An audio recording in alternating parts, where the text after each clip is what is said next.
Well, I've been waiting to have this conversation with Wayne for a while here. My name is Nick. I'm here with Wayne Horne, and we're talking about the situation in Joliet regarding the water. And it seems like a very basic thing to talk about. It's almost something you don't even think about through your daily lives. But if you've lived in the city of Joliet, you've probably heard that there's I won't say a crisis, but there's a situation that needed to be addressed. The city of Joliet is running out of water, which is kind of crazy to even think about, but it's happening.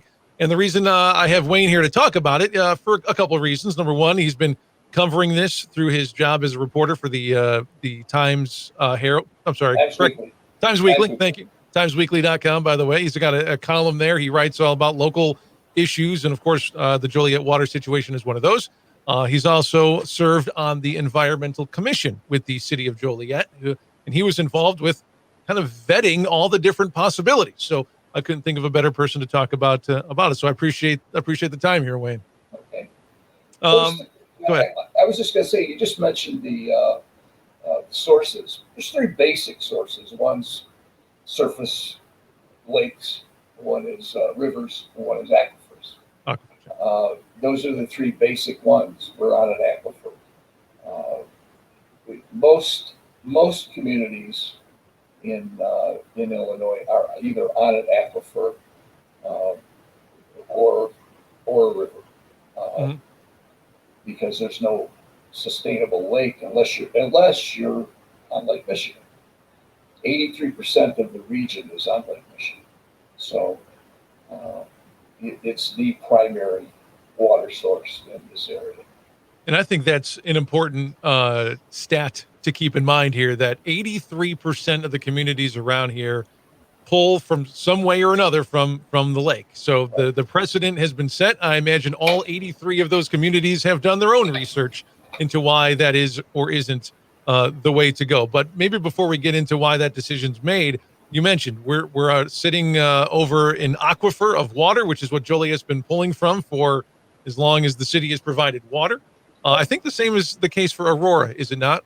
Yes, Hey, they're on a river now. oh, they pull from the Fox River then? Right. Okay, so Joliet's in a situation here where that aquifer, in a matter of decades, is going to be running dry, and that's not a decision you can afford to wait on. You don't want it to run dry before we have a solution in place. So, to the credit of the city council, a decision has been made. So you were on the environmental commission here, Wayne. So when it came down to it, you guys had to decide: are we going to pull from Lake Michigan? Are we going to pull from one of the many rivers? What's going to happen? What were the possibilities on the table, and why did Lake Michigan come out on top? Well, historically, Joliet looked at the Kankakee River as a possibility because it's close. It has a real solid flow, but it's a river, and it's if anybody has ever driven down Interstate 55 and crossed the river, the Kankakee River, and uh, right close to Wilmington there, Mhm. you scratch your head and you say, "Boy, that's awful shallow. You could walk across there. How can we get all of our water from there?" Well, the reality is it really isn't a viable resource because for a couple of reasons. One, it's a river. Rivers are tough to deal with because of the runoff. You got all, and this is an agricultural state certainly, and you have all of that runoff from the fields, so it's full of chemicals. And we were told early on, by the way, you can clean any water source. Sure. It's just a matter of cost. Uh, it, it's so there's three major things. One is the quality of the water. The other is the sustainability of the water, and the other is the cost.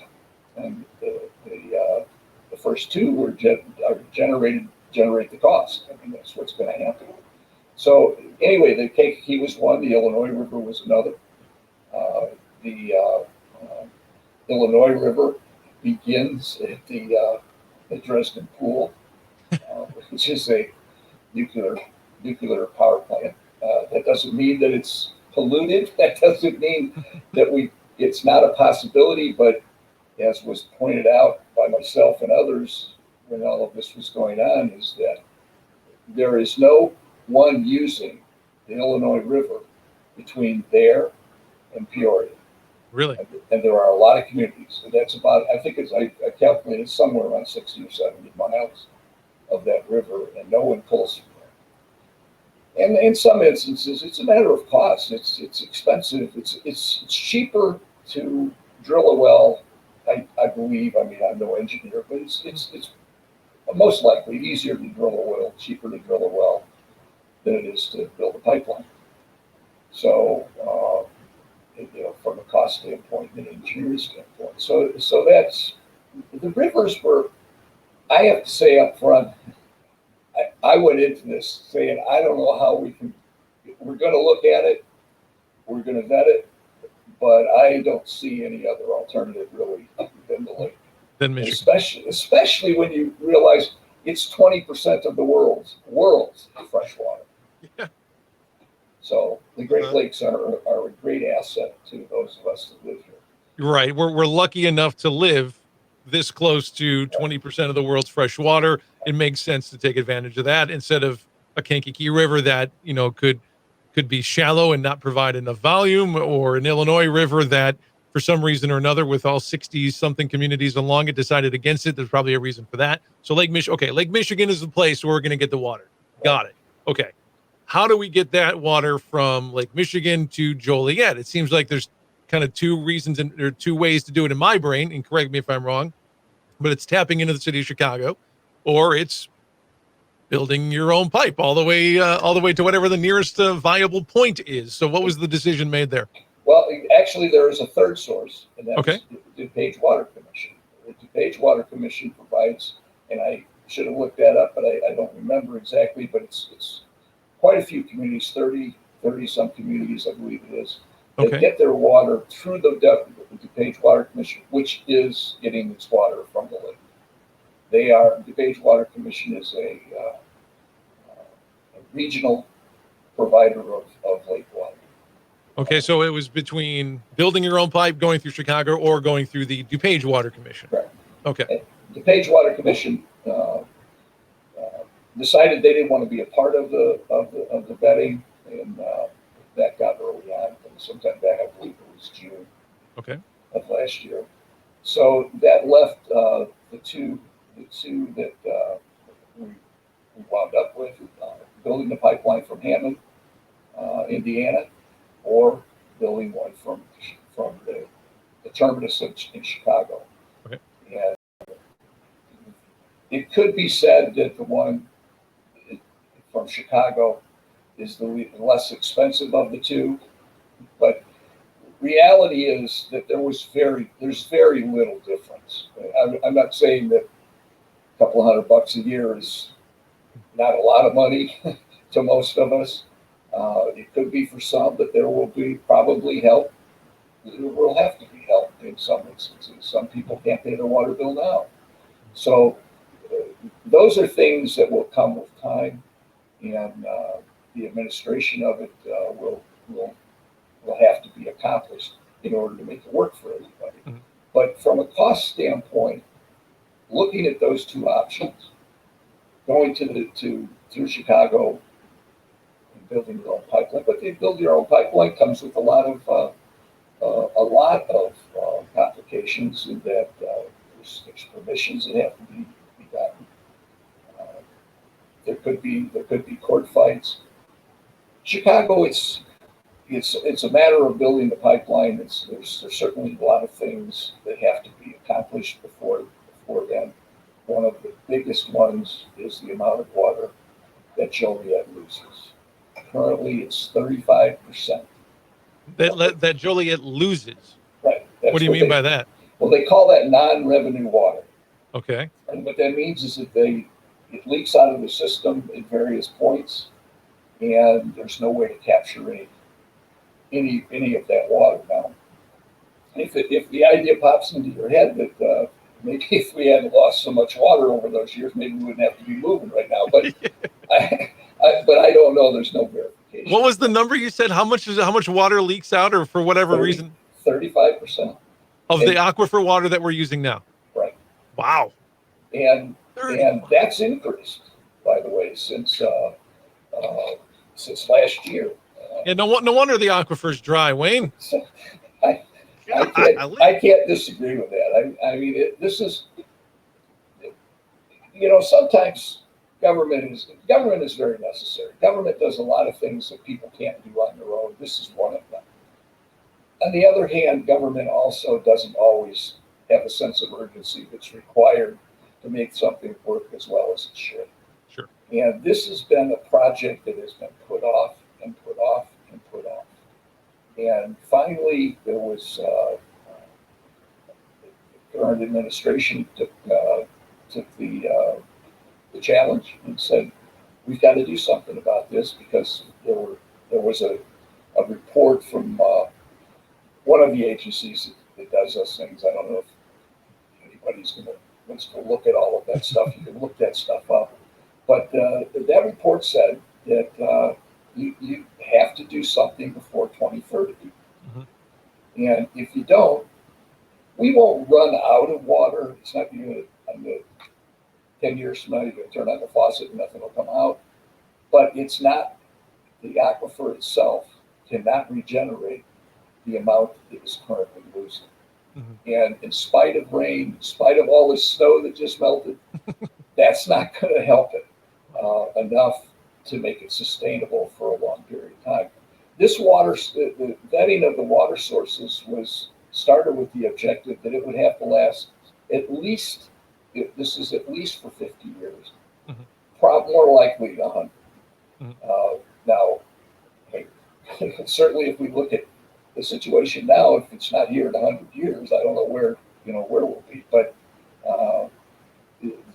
it's sustainable indefinitely as it currently is. Now, we don't know what will happen in the future. We don't know what types of pollution, for instance. We don't know what the climate change how it will impact it. It's a difficult and complicated mm-hmm. thing to be dealing with. But they just made this decision. We've got to have a sustainable water source before then, and that's how we actually came to that final conclusion. So, can you speak on why the decision was made to go through Chicago as opposed to going and building your own pipeline to Hammond? Besides the fact that it was just a shade less expensive, still expensive, but less expensive. What's the story behind that? Put on your reporter hat here, Wayne. Well, I've also been dealing with politics for most of my life now, uh-huh. And it would not have been my choice. Really? Building it directly, even though it would be more expensive, would have been a better choice, assuming all of the complications could be met, overcome, challenges overcome. Assuming that, it will be less expensive in the future than going through Chicago, simply because after we pay for the infrastructure that it costs, and it could be $1 billion, it could be less, it could be more. The others going through Chicago is supposed to be $800 billion. I don't know, $1 billion here or there, a couple $100 billion here or there. I don't know if it makes a lot of difference, but over a period of time, when that infrastructure is paid for, if we were going directly, then we control the cost of the water that flows through that pipeline. With Chicago, we will not be in absolute control of that. We will have, I'm sure, some control, but it's also, you're talking, even to turn it on, you're talking 10 years down the road, to have the infrastructure paid for somewhere in the neighborhood of 30 years. Sure. A lot can happen in 30 years. Mayor Lightfoot may not be the mayor of Chicago in 30 years. So who knows? Right. But the decision to go through Chicago has a lot of pluses too. One of the concerns that we talked about in the course of all this, and I'm not privy to to the information you just asked me. Yeah, it's just an observation, my opinion. Mm-hmm.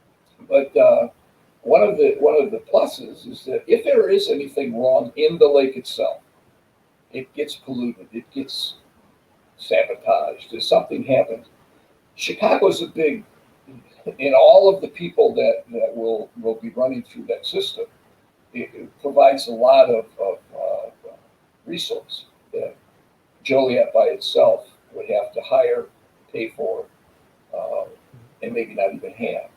So that's a big plus. Yeah. I'm not disagreeing with it.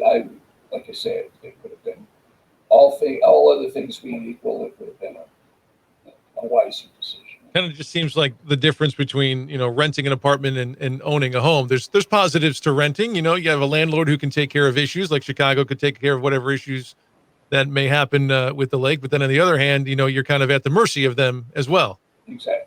And actually, that's exactly how I've explained it to people. It's the difference between renting and the difference between buying. My wife's a realtor, so I hear that.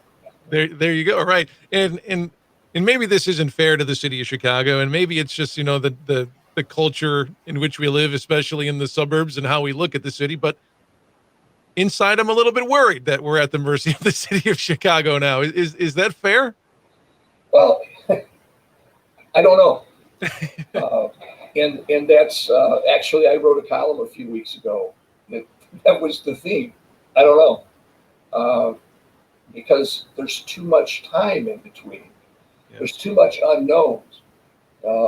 In previous conversation we had, I brought up the fact that when you look at any community's agenda for their meeting, for the council meetings, for the village board meetings, there is a whole section that's on what contracts there have to be added to. This part didn't work, that part failed, whatever, and it's added on. I mean, it's very rare that it said, "Oh, gee, it came in under cost." Right. It usually is changed through the entire process. So that's why I say we don't know what the final cost would be. We can guess. I mean, we've got some smart people under contract, engineers and the people that deal with this type of thing. It's not unusual. This is not a brand new. We're not going on virgin ground here. Everybody's always had to find water, build pipelines, vet the sustainability, the quality, and so on, and determine how they're going to pay for it. And what is this going to look like to folks like me and you in terms of what our water bills are going to look like? Obviously, they're going to go up. This is an expensive undertaking, and we're going to have to foot the bill on that. And that's something I've come to accept. But is there any way we can even know what it's going to look like? What do you say, 10 years or so before the switch is made? I think how you put it in your column was before when we switch on our faucets, Lake Michigan water starts to come out. I think this was the big fear I had when we started this whole thing. I said early on, at some point, we're going to have to say how much this is going to cost. And everybody understands cost. If I tell you this would cost $1 and this would cost $2, and you want to go with the cheapest one, you're going to go with the $1. Sure. Because you understand it. I had somebody tell me one time when I was negotiating to buy a car, and I said, "Well, I can give you this." He said, "Well, did you want wheels on it?" So it just depends. Cost is a relative factor, and it's no different here. If we went to the Kankakee River, it would be much cheaper, quite a bit cheaper, almost half, I believe it was. However, it's only going to work for 9 months out of the year. Yeah. That means we have to have the aquifer still functioning, and which it will remain for a long time as a backup source. Pipelines break, sure. Malfunction, whatever. So that part of it is the very real sense of what are you getting for your dollar. Mm-hmm. The fear that has been put out there by sometimes the media, sometimes people objecting to the source has been, this is the big one. It's going to triple your water rate. Yes, I've heard that. Yes, I have my water bill in front of me. I was going to say, Wayne, I'm almost ready. Whatever you're about to say, I'm ready to move out of the city of Joliet before 10 years is up. So convince me to stay because my water bill is going to triple. Okay, the water bill is going to triple. The city of Joliet, the municipal water bill has three sectors, three sections. It's the garbage is on there, municipal waste, sewer, and the water. Mhm.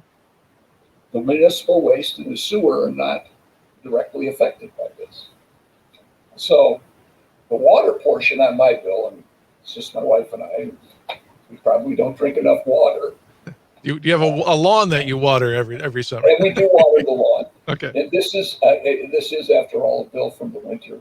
But my water portion of it was $18. I don't care if it triples. We need water. I can't be upset over $18 tripling.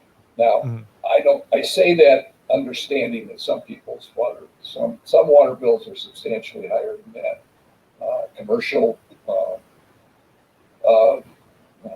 users of water, I'm sure, can be very substantial. However, we have the water available, and that's a key.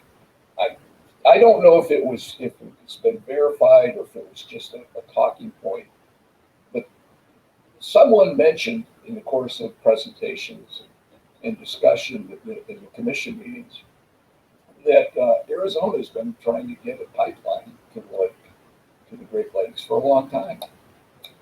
Arizona to the Great Lakes. Like I said, it's 20% of the world's fresh water. I mean, it's a key resource for the United States. Certainly, it's the resource for the Midwest. So it's important to understand that. And I don't know if I calculated the whole thing out using current assumptions, not using my own water bill, but using the current assumptions that they did, and it came up to about $200 more by getting the water from Chicago versus getting the water from the lake. $200 over the course of a year. Again, I'd say that's not that does someone's comment. That's not to say that's not a problem for some. Sure, but there will be resources. I think I've read that there will be some aid available. Correct? If some people can apply for that. I don't think that the cost is the number one thing to focus on. Just simply because that, not to be rude or crude, but when you flush the toilet, you want it to work. And if that doesn't happen because we don't have an adequate water source, you're limited on how often you can do that, or you can't go to the faucet and get a drink. You can't water your lawn. You can't. The commercial user of water can't conduct their business. All of this nonsense, to me, it's nonsense about everybody wants to move south where the weather's good. Yes, but they don't have water. They don't have the water sources that we have.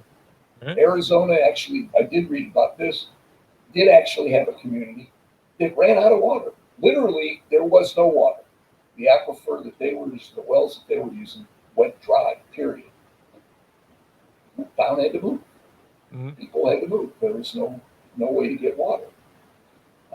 That can happen. I don't think it's going to happen. Certainly not in our lifetime. But and you're much younger than I am. But I don't see it happening in your lifetime or your kid's lifetime. But again, we don't know what is down the line from who's going to start asking to use that resource for their water. Yep, in the city of Chicago seems to be the gatekeeper on Lake Michigan water, just because of the infrastructure they've already built, which makes it easier for the surrounding communities to tap into. Is that kind of how it works? Yeah, they're the big dog on the floor, and and like I said, it's not the worst thing that we're going to be a partner with Chicago, and I will be watching. I'm sure many others, that have want to play in this game will be watching and making sure that things are done right. Things are going to be done as cost effective as they can. Like I said, one of the things this go back to that 35% loss of water. It's going to take, according to the report that was just released, somewhere in the neighborhood of 10 years to get to 10%, which is what is acceptable loss of water. Mhm. We are, like I said, going to increase by 3% just in 12 months. So that's a big job, and it's not cheap. Joliet, I believe, is budgeted somewhere between $3 and $4 million per year to replace water pipes. Mhm. So, because it's an old town, Yep. older than Chicago actually, and there's a lot of old water pipes, particularly on the east side of the Des Moines River, that have to be replaced. Much of where you live, I believe, you're west of 59. Of course, most of that is relatively new, Mhm. so it would be unaffected by the water loss to a great extent. It doesn't mean it can't break, but Right. it's not vulnerable to 125 years of age. Right. If does the city of Joliet's decision affect any of the other surrounding communities like Plainfield and Shorewood and even in like the Mokinas and New Lennoxes at all? Some of those communities that you mentioned are already on the lake and getting their water, in some instances from someplace else. But it will affect everybody. There's one of the thoughts that has arisen from those that do not pay as close attention to this as they could have brought up the idea that if Joliet gets off with the population that they have, if they get off the aquifer, then those other communities that use the aquifer will have it sustainable indefinitely, and that's not the case either. Oh, it's not. That seems like a fair thought, really. It can only refill itself so long. The Mhm. lower you get in that aquifer is just it's a deep well, Mhm. and the more that water goes down, the more dirt and grime that's on the bottom Mhm. gets up into the pumps that bring it up. And again, is it cost effective to do that if every time you turn on the pump, it's going to get clogged with dirt and debris. You think every city around here that is not on Lake Michigan water via Chicago will probably end up doing it at some point in the next 20, 30, 50, 100 years? I think that's absolutely true because the Lake Michigan is considered the gold standard. You can get an argument about that from some. Chicago Yeah, water. It's always talked about very highly. Yeah. certainly by those of us that are not experts in it. It's believed you don't need a water softener. You don't need you don't have to worry about the taste. Although some people say, "Oh, I don't like it," but all of this is just relative. It's still what 83% of the region use as a water source, Right. and those that can't, meaning they're not close to it, wish they were, Yeah. because it's drives jobs. It's a sustainable resource we cannot do without. We can do without we can do without gasoline. Uh, Maybe not tomorrow, but we can do without gasoline. We cannot do without water. We Right. cannot do without what the basic thing in the world is water. By the way, it never disappears. It just changes. Right. Yep. You know, Well, it's an interesting discussion, and I'm glad that we got people like you and our friend Scott Slocum down in WJOL and other local media to keep on top of all this stuff and keep us informed. You made me feel a lot better about it now that I know a little bit more about it. And if somebody wants to read more about you and your column, where can they do that? you can do that at thetimesweekly.com. I appreciate anything else we should know here, Wayne. And a great resource for information is the City of Joliet's website. Okay.